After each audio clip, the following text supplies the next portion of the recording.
get on to the Constitution. Okay. Now, I was there when Mr. Menard made his Yes. presentation, and he got up and made the vote that he will spend 3 more months on this with the elders.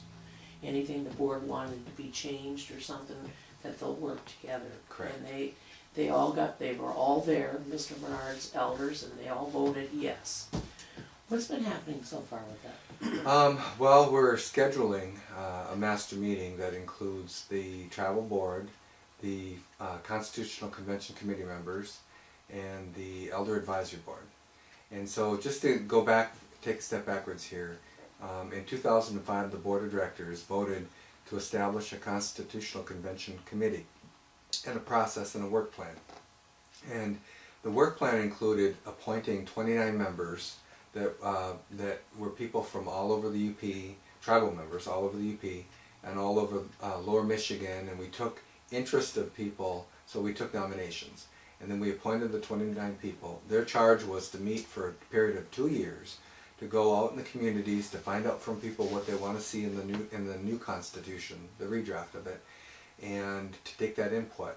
And then from all that input, that committee then crafted an amendment, which is in the form of a new Constitution, and finished their work, and they voted and recommended that it be approved. And unfortunately, it got to that point, and then the board basically just sat on it. And they finished their work in 2007, and late 2007, just before the end of my term. And so this document sat on a shelf for all while I was gone as chair. So for 4 years it just sat, almost 5 years. How much did it cost? The cost to craft this document in legal fees and in the travel and reimbursements for meals and stuff for all the committee members. Remember, this is 2 years of meetings. The cost was about over $400,000. And so my concern as a tribal member is that, you know, I don't like the fact that we spent $400,000 for nothing. And I suspect that the reason why it got tabled or it's just sitting is because when several board members said that they supported a separation of powers and a new constitution, but once they saw what it actually looked like, and what it looks like is it's taking this discretionary power away from the board and it's vesting it with the people, is I think that made them nervous. I think that they don't want to give up the power. Right now the board has discretionary power, and they don't want to give up that power.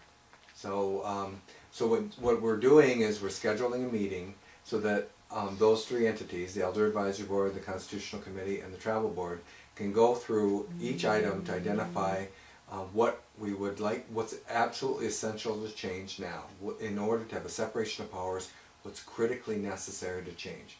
Also, what we would like to change, but that maybe we don't change it right now, maybe it's down the road, and then what are the parts of it that are potentially we cannot change. There are a few items in there that I think we probably can't do. So the committee's task is to go through and identify all those to basically salvage the project. Now, I don't think we're all going to go in with that orientation. I think there are some board members and some committee members, the Constitution Committee members, that have never intended for this to ever pass and never to be able to go out to a vote of the people. One of the parts that I find really paternalistic and insulting is that we're smart enough to make the decision on whether or not this is a good document. And the only thing standing in our way as citizens of our tribe is the board's willingness or unwillingness to vote to put this up to a vote of the people. And I find that insulting, that a group of people have decided for us that we don't even get to look at the document. What are they afraid of? I really think the bottom line for some, not all, some board members are genuinely concerned. What's the pros and cons of the pros and... Well, I'll give you a couple of the worst case examples. I'll give you 3. One is we previously had a chief of police that was on the legislative, the judicial, quasi-judicial, and quasi-administrative branches of government. And there were 2 things that happened towards the end of my term. One was there was an assault that was an alleged assault filed against the chief of police. And I reviewed it with HR and with legal, and we collectively determined that what he did was termable And so I terminated him. I terminated the chief of police. Remember, the chief of police was also on the tribal board. And so what ended up happening is the board voted to overturn my termination. And so, and I think that was a problem. I think it was a blurring of the role between his role as a board member and Absolutely. you know, and worse than his actions is I think that the board's intervening to protect one of their own from prosecution, I think is really a problem. So that's one piece. The other piece is that when we moved forward and there was a federal criminal review investigation for misappropriating $800,000 from the Department of Justice, and I make a joke about this, if you're going to steal, don't steal from the Department of Justice. He misappropriated $800,000 and he was convicted of stealing and putting into his own pocket $321,000. He was convicted, he was ordered to do a year jail time, and he was ordered to pay that money back. So we're not talking about whether he's innocent at this point. He's guilty. He did it. And through that process, I suspended him. And the board got together, and I think in a political fashion, they decided to protect one of their own, and they voted to put him back to work.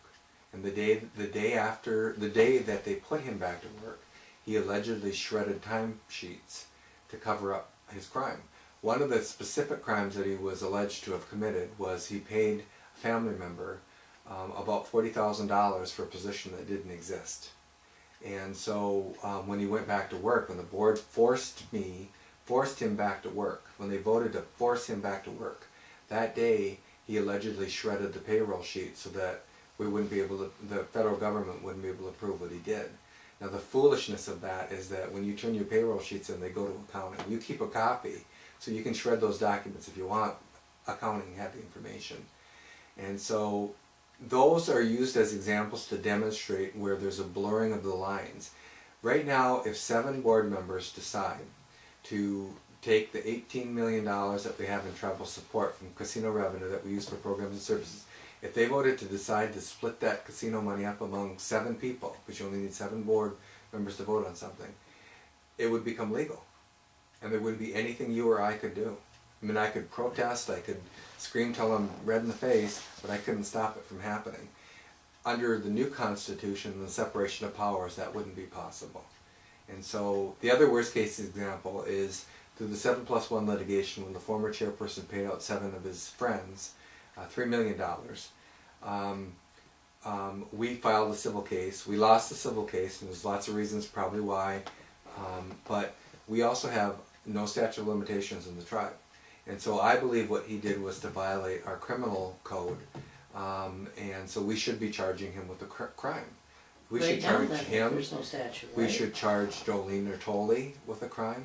Now, I want to make clear, the tribe settled with them on the civil litigation, but it has no bearing on what they did in the criminal sense. So he can still be brought to justice in the tribal court, Absolutely, right? and so can Jolene Nertoli. She walked away with $435,000. So why aren't you doing that? Why aren't they doing it? I believe the reason why is because we have a prosecutor that is a hired staff member that reports to the board of directors. So this prosecutor is going to be looking at the votes. Are there 6 votes or 7 votes to support if he chose to prosecute? And I think in that person's interpretation over the years, because we're talking more than just one person, it's not just the current prosecutor, I think they interpreted that the votes don't exist there. Because several board members have said it's time to move on, it's time to leave the past in the past. But on that issue alone, the reason why you would prosecute somebody who stole $3 million from you, the reason why you would do that is because if you don't, you're sending a clear message to the next person who's going to steal from you. And it has. That it's okay to do it. We got 4 going to Vegas. That's, to me, is stealing. Yeah, that's different than what we're talking It's about. no different. It's no different in my eyes. My concern is that I don't believe that the structure... They're making their own assumptions, they're making their own travel, and they're doing whatever they want. There's no, it seems like everything you've told me so far, everything that I'm hearing, it's not the people that's the problem.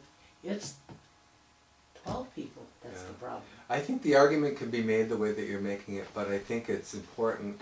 The main point that I want to make is that But to me, what you're explaining is a no-brainer situation here. we need a separation of powers. Absolutely. So it's not possible for personal privilege and a conflict of interest to be able to happen, so. So, now I know Dennis McKelvey was all for separation of powers. Me and Bev Lewis and Nancy Hatch and a couple elders were sitting right there for it. What the new constitution, a few things have to be changed. I said, we're gonna make sure they're changed. Yeah, of course, but I want it. Okay, what's his stance on that now? You know, you'd have to ask Denny, but Denny has shared with me that he supports the separation of powers. Lately he's used, his reasons are that we can't do it is because of the expenses. Wait, no. I don't want to speak for No, Denny. but you're not gonna speak for Denny, but he did tell me, and I'm a tribal member, and I'm one of his constituents. He said that, he didn't mention nothing about the money, but he did say he was gonna half his money and give it back to tribal services. So if it's the money, do you know of if he gave half of his money? I don't have any way of knowing that. And you know what? Alright, so this portion of the interview might surprise people. Okay. When I campaigned, I said that I would be twice the chair, half the pay.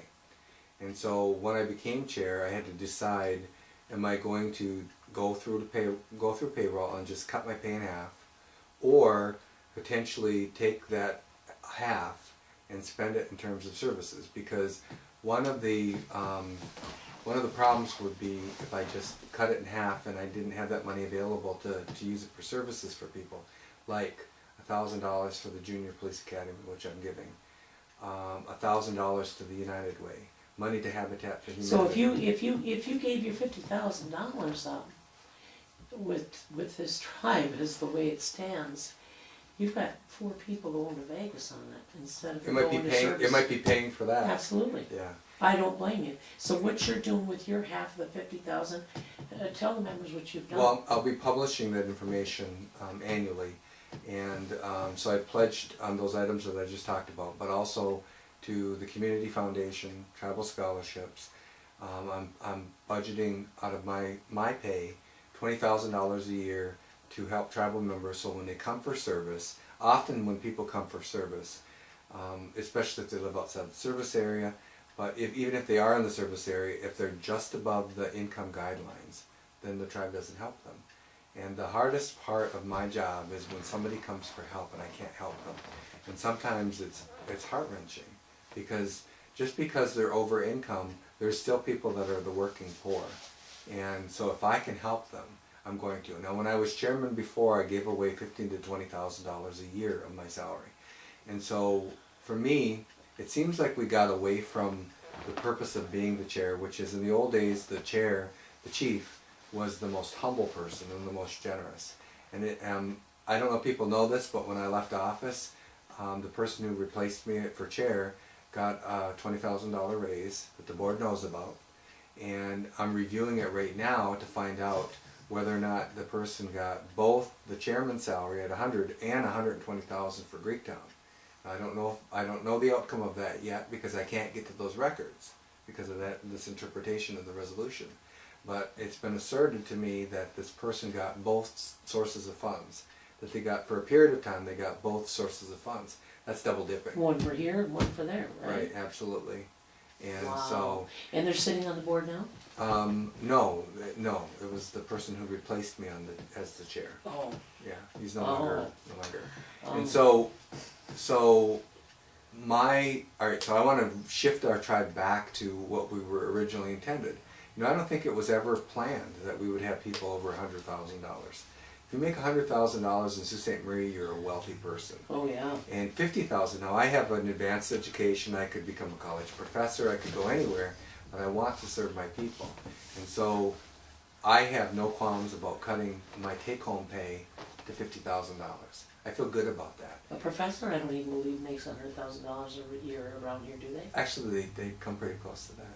But I feel good about taking But that's that. just taking a class, and that's teaching a Oh, they get class. paid really well. Yeah, but that's just teaching a class. That ain't something like you're doing all over the damn place, right. you know? So I feel really good about using half of my pay to benefit people, to directly benefit people, and to know that it's going to benefit people. And I also know that several other board members are in the same boat in the way that they're interpreting that. And so I've committed to the board that their pay is an issue between them and the membership, and it's not my issue. I'm not going to get in the middle of their pay. Now I do urge people to watch the board members very closely, to see the ones that are meeting with members, that are going out and about, that are traveling, the ones that are missing meetings, the ones that are going to meetings to check in and then they disappear for several hours. I urge members to watch that very closely to see whether or not they're getting the bang for the buck. Because in some cases I don't think they are. Out of all your travel,